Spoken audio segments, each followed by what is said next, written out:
I'm going to tell you the 5 things that I love and the 5 things that I don't so much love about my 2017 Triumph Bonneville T120 Black. I bought my Triumph Bonneville T120 about a month and a half ago. So far I've put on about 1,000 miles and I absolutely love it. One of the first things I love about this motorcycle is the overall styling. Let's face it, one of the reasons why we buy the motorcycles we buy is because of the way they look. It's undeniable. There are 1,000 other factors that go into whether or not to buy a certain motorcycle, but looks is definitely a high priority for most folks. I mean, motorcycles inherently are beautiful machines, and everyone has their own aesthetic. Some people like a sport bike, some people like a classic retro like this, some people like a Harley cruiser type thing, whatever. To each his own. I like a classically styled motorcycle without the hassle of owning a classic. That's just me.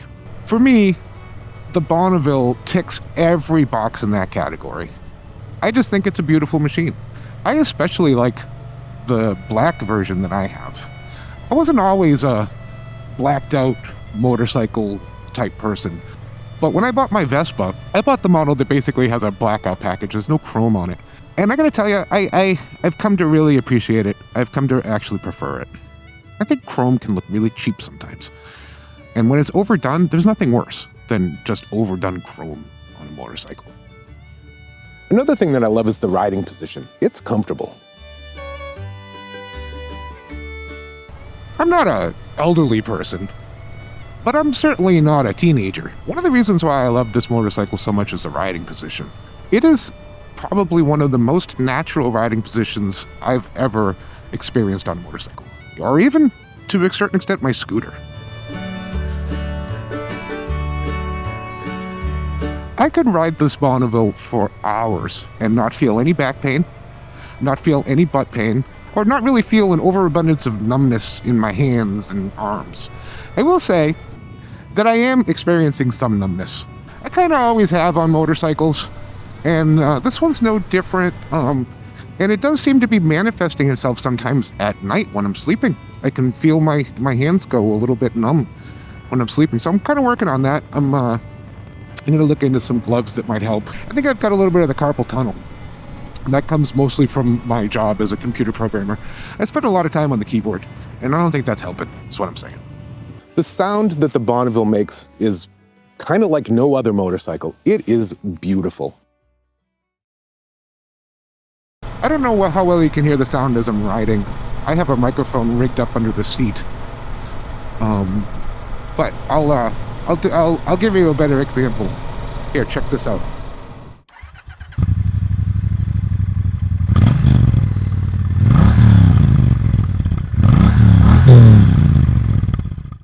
There's a bunch of little extras that I love about my T120. It's got heated grips, it's got a center stand, it's got a USB port, it's got all kinds of stuff.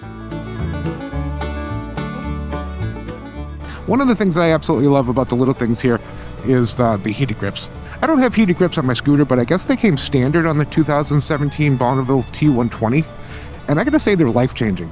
They're life-changing to the point where I'll ride on days that I wouldn't normally ride without them, just because they make such a big difference. The funny thing is, I've only had this motorcycle, what, a month and a half? I'll get through half a ride and my hands will be freezing before I even remember that I have heated grips. It's ridiculous, but I do it all the time. In fact, I just did it. I just turned the heated grips on about 30 seconds ago because I completely forgot I had them. It's about 44 degrees out right now, and they're just about heating up, and man, they're nice. They're sweet.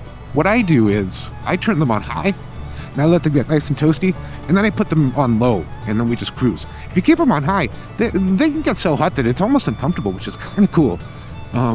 Especially with these gloves. These gloves are really thin. I have other gloves that are thicker, so I sometimes keep them on high. But with these gloves, since they're thin, I'll crank them up to high, let it get nice and toasty, and then knock it back down to low, and I'm a happy, happy camper.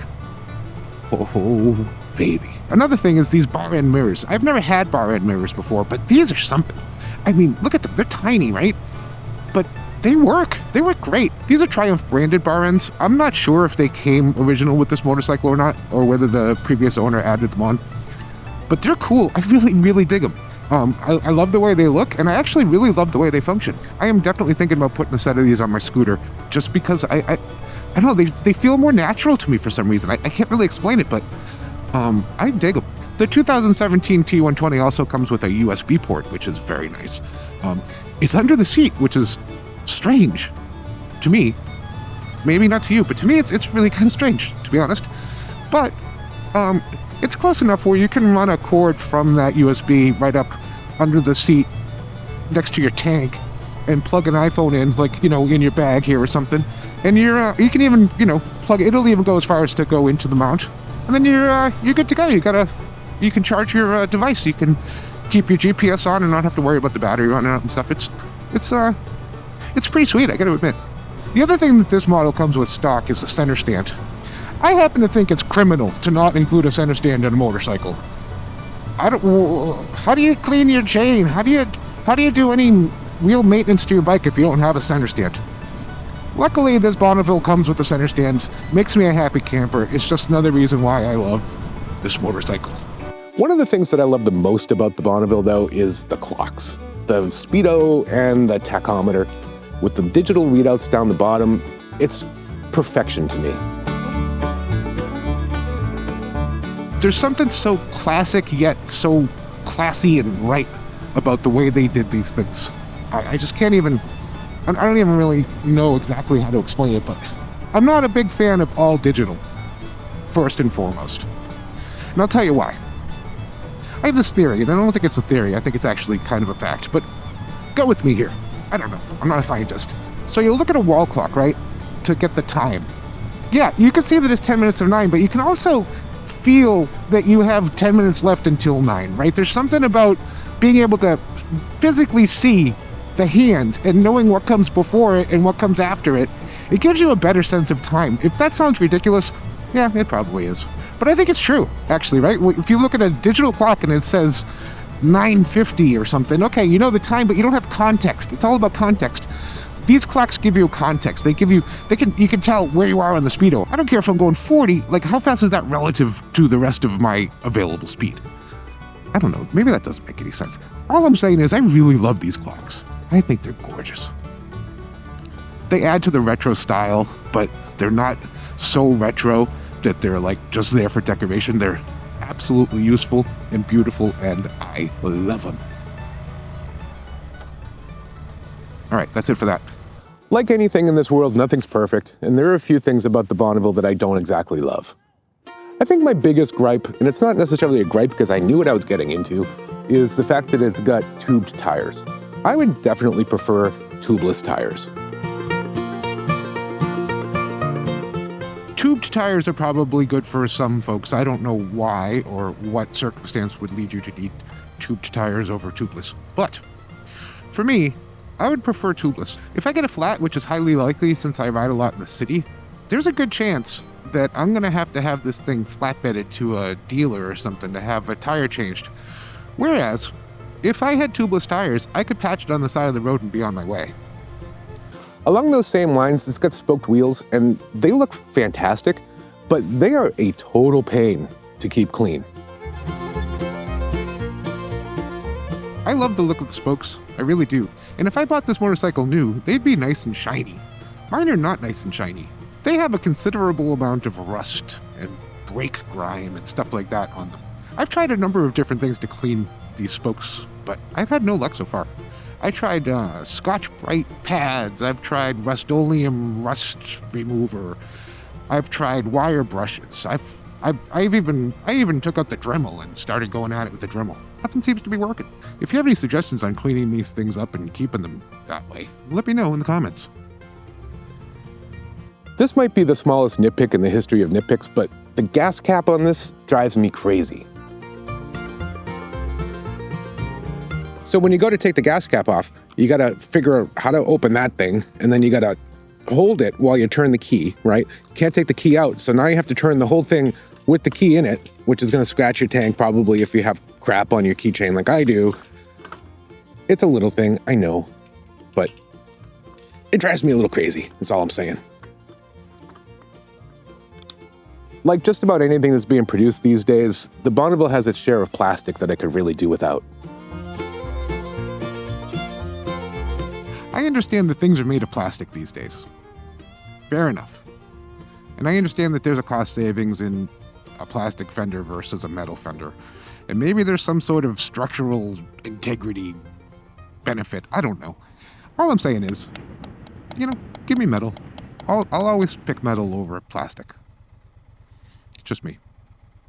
This is something that's probably unique to me, but I'll mention it anyway. The shifter doesn't allow a whole lot of adjustment. So if you're wearing big boots like I'm wearing right now, it can be hard to get your foot underneath the shifter to upshift. I had my mechanic take a look at it and see if he could adjust it, but there's not enough room to make it go any higher. So I'm kind of stuck with what I got. I would assume most of the time you're not going to be wearing big clunky boots like I'm wearing right now, and I usually don't actually wear these. But there are times that I do. If I want to go touring, if the weather's really horrible, I'm going to wear these boots. And yeah, it can be difficult to shift. All right, so right now I'm accelerating and I'm going from first to second, but I'm having a little bit of a time trying to get my foot under that shifter. Again, the boots I'm wearing are complete overkill.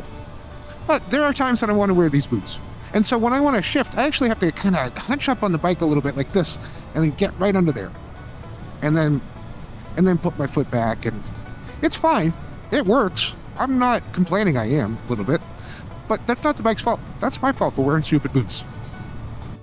It was hard for me to find 5 things that I don't like about this motorcycle. For me, it's just about perfect. Your mileage may vary, but if you decide to get a Bonneville, I think you're going to be happy.